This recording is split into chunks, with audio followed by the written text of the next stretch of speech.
Hey y'all, welcome back. I am extremely excited that you are here because I am going to be talking about one of the most strategic ways to begin your journey to financial freedom.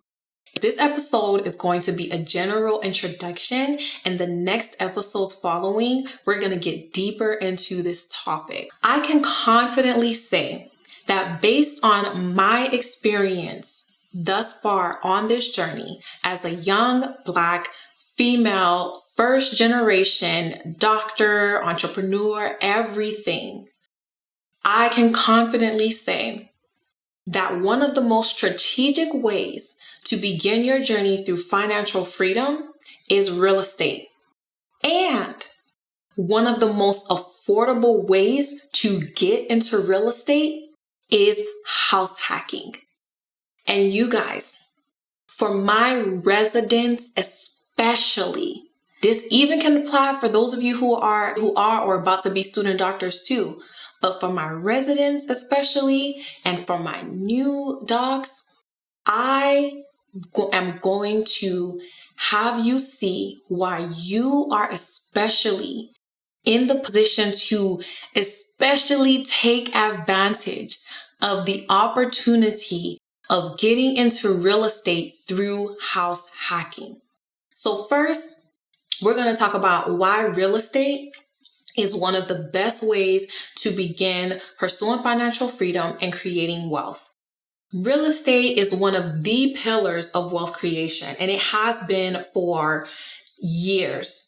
Matter of fact, the racial wealth gap that exists today is highly related to the systematic measures that were in place to prevent minorities from being able to buy homes less than 100 years ago. You could go to a bank, have money, and try to get a loan, and they would deny you.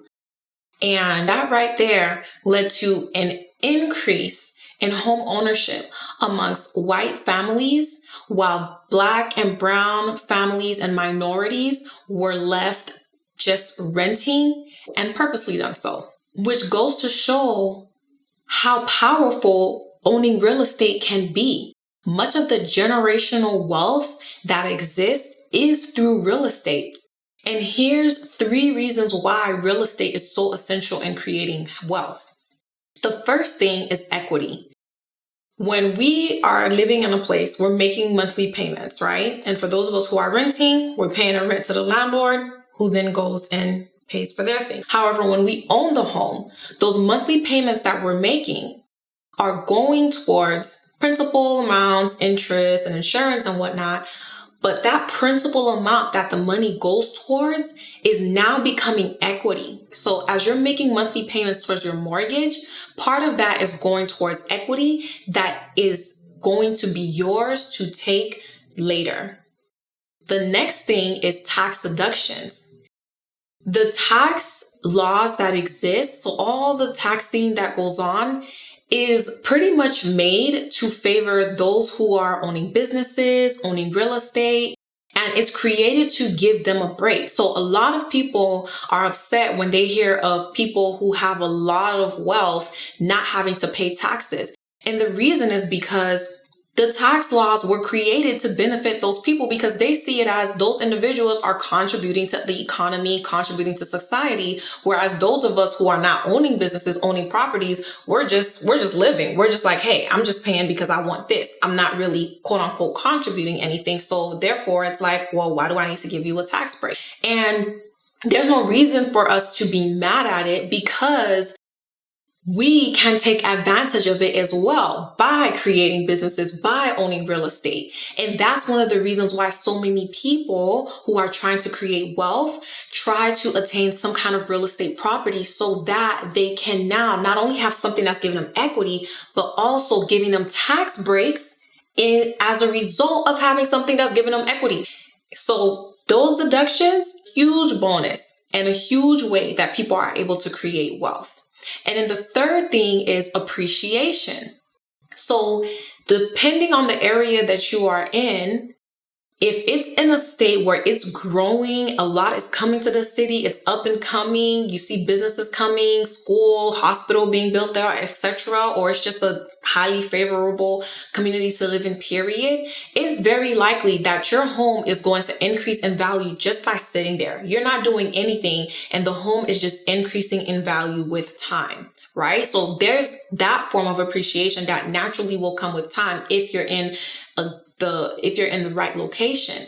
But then there's also the opportunity to force appreciation by adding value to the home itself. So you may get the home at a certain amount because that's the value it had. But when you now go in and make changes and add things to it, you increase the value. So you are now positioning yourself to get more money back than what you even put into the home to begin with.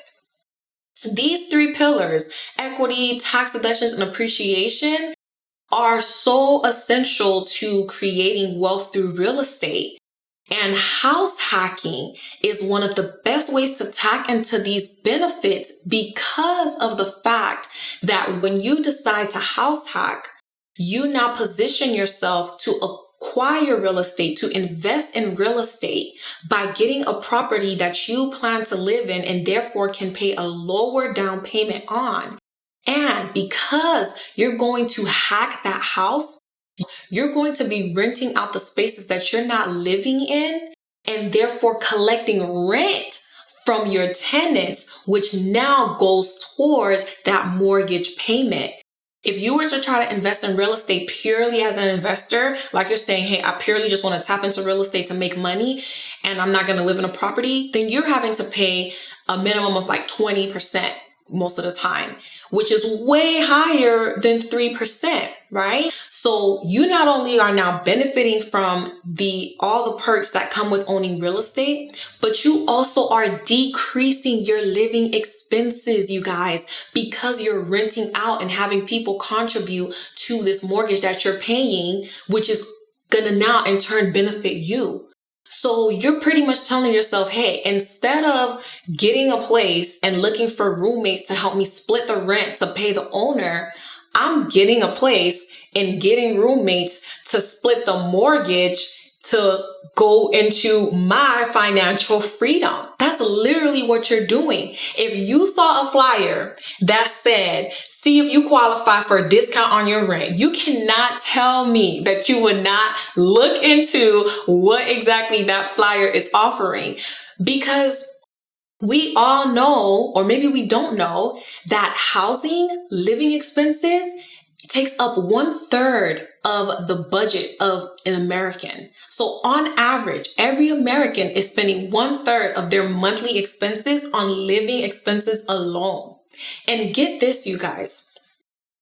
I was listening to a podcast the other day and they brought out the fact that of the 50 large metropolitan cities that exist in the US, 26 of those cities have seen such an increase in rent that buying a home is actually more affordable than just renting the home.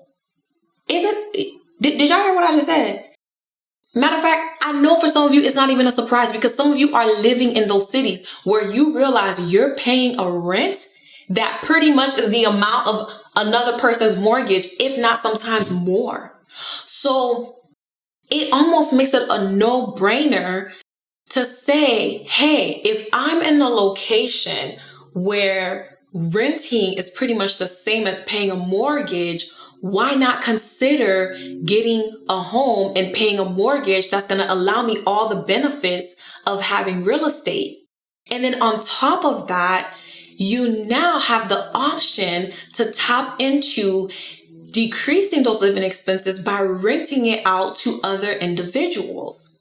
And then the other thing that is so amazing about owning real estate and getting into house hacking is that it's possible, depending on your home and your property and your mortgage, it's possible that you can have the rents that you collect cover all of your mortgage and sometimes even surpass it, which means now you're gaining cash flow.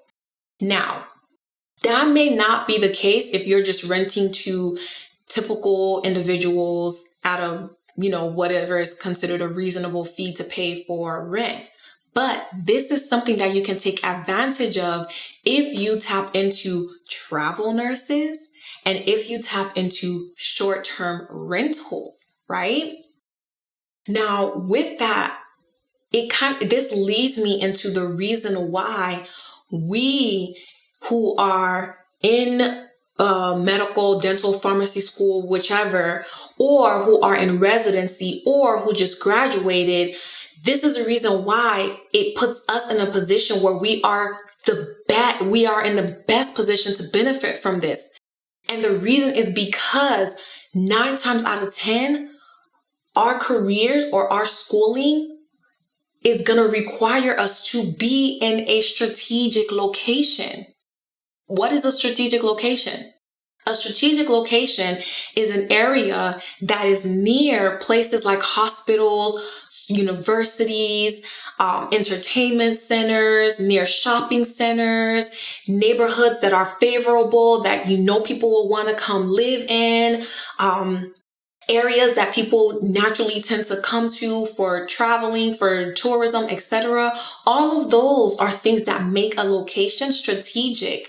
And if you are in school training to become a doctor, if you're in residency, if you're working as a doctor, it's very likely that where you're trying to live is already near all of those places, which means you already have the advantage of being able to benefit from the ideal clientele that's going to pay your rents. You guys, so for those of us who are going into residency, for instance, think about your college days. If you didn't have money to get your own place all by yourself, you most likely had a roommate or a housemate that was helping you pay that rent. How did you get that housemate? You put up flyers, right? That's what everyone did. Putting it out there for people to know, hey, there's somewhere, I need a roommate, I need a housemate, and boom, people will naturally come to you, right? It's the same concept. With the same way you're looking for people to split your rent is the same way you will now go look for people to split the mortgage that you're having to pay. It's just that it's now going to benefit you. So just based on your location alone, you are in a position where you can attract students, residents, travel nurses, and other people who will likely be looking for the same living conditions that you are looking for and will therefore make it a less stressful living experience for you and more financially beneficial living experience for you. So I'm sure you guys are thinking about some of those common oppositions that people come up with when it comes to buying a home and house hacking. And I want to take the time to talk about what I believe are 3 common misconceptions when it comes to owning a home and house hacking. The first thing I want to talk about is the idea of sharing your space. So when me and my husband were starting our journey to financial freedom, the home that me and my husband bought is a 5-bedroom, 4-bath home. And we're living in one room. The other one of the rooms is an actual in-law suite that has its own private entrance. And then there's the 2 bedrooms that's connected by a bathroom, so it's a Jack and Jill. And then there's another bedroom downstairs. We got our home knowing that to achieve our house hacking goals, we were going to have to share our space. However, that was not our original plan, and that is not what you have to do. Our original goal was to get a multi-family property. It just didn't work out for us, but I want you to know that that is an option that you may be able to have, which would then allow you to not have to share your space at all, because you would literally live in one unit and you would just rent out the other unit. So if you get a duplex, a triplex, or a fourplex, you end up living in one of those spaces and have it all to yourself, and then you just rent out the other ones. Or if you want, you can still get a multifamily unit and you can still rent the 1 or 2 other bedrooms that you have in your unit so that you could just make more money. But I say that to say, don't feel like to house hack, you have to compromise your space and therefore take away the life that you envision yourself living when you finally got your own place after you graduated or etc. Right? So that's the first misconception. The second misconception that I want to address that it just irks me when I hear is the fact that you should not buy a home unless you know it's where you want to live for a long time. You guys, that is not a requirement for house hacking. You do not have to be in the place that you want to live forever. Okay, you don't have to buy a home only because you know you will live there forever. You can buy a home specifically because you know it's going to lead you to the returns and the income that's going to help you achieve your financial freedom goal, which is exactly what we're doing with house hacking. And I want you to know that when you buy a home and you say you're going to live in it so that you can therefore qualify for the lower down payment, you're only required to live in that home for 1 year. So you only have to live in that home for 1 year. And after that, you can move out and you can rent the space that you were living in. So you can get a home even though it's in a place where you don't think you're going to live forever. And you can still take advantage of the fact that it's a home that is perfect for house hacking. All you have to do is tell yourself, I'm going to be here for 1 year.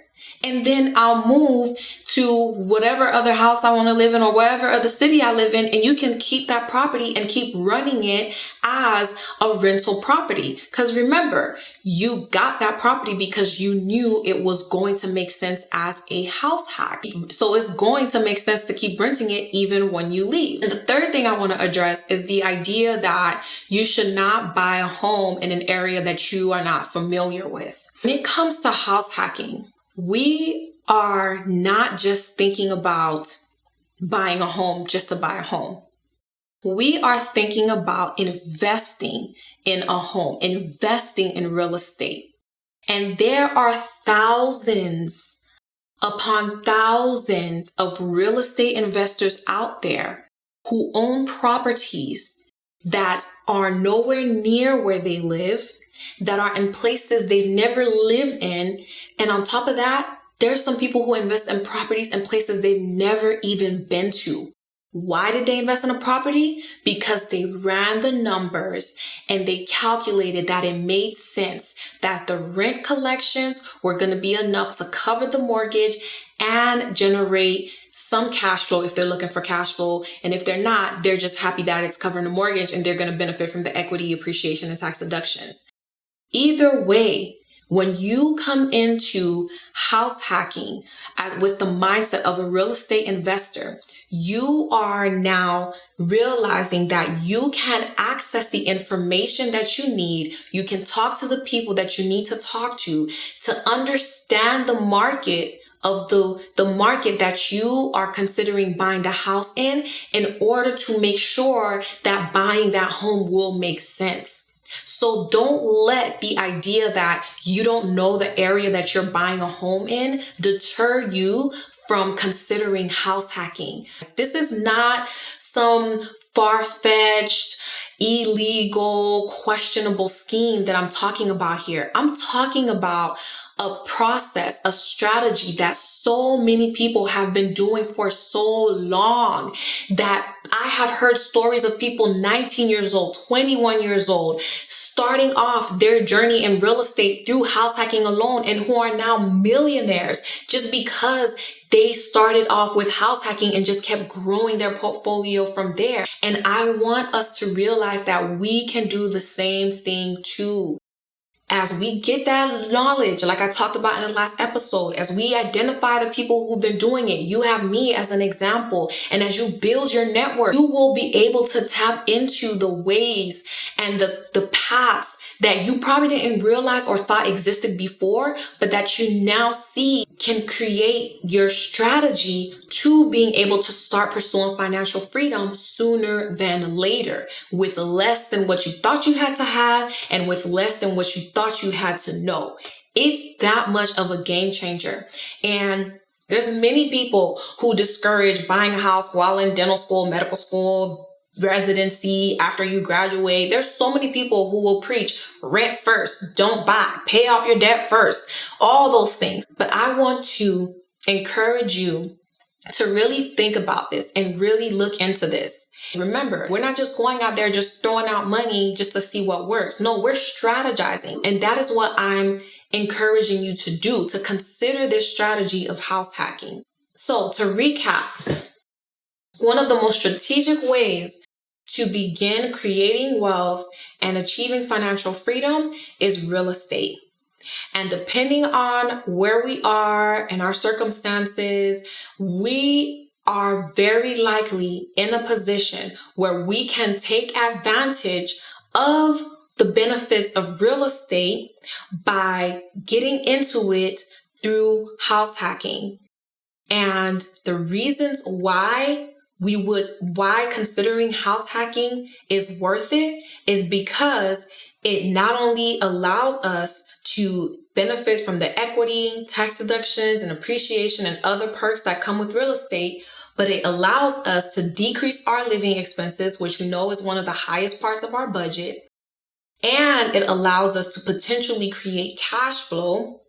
And it now gives us an asset. And I believe that more of us should be jumping on to this strategy that many others have been taking advantage of for generations, because it truly can be the game changer that will set us up to ultimately being able to serve on our own terms and have an even bigger and amazing impact through our careers and our life as a whole for generations to come. If you found this information to be valuable, if it has you thinking or it has you pumped to continue in the direction you're going to, please like, comment, hit me up on Instagram, send me DMs, let me know. I want to connect with you if you are on this journey and if you're doing it. And if you're thinking about it and you have questions and you're not sure where to begin, where to go, in addition to reaching out to me to letting me know, I want to encourage you to keep listening to this podcast so that you can be able to do this process successfully with less stress and with less headaches, and so that you can be well on your way to achieving your goals. I'm so glad that you are here, and I look forward to seeing you in the next one.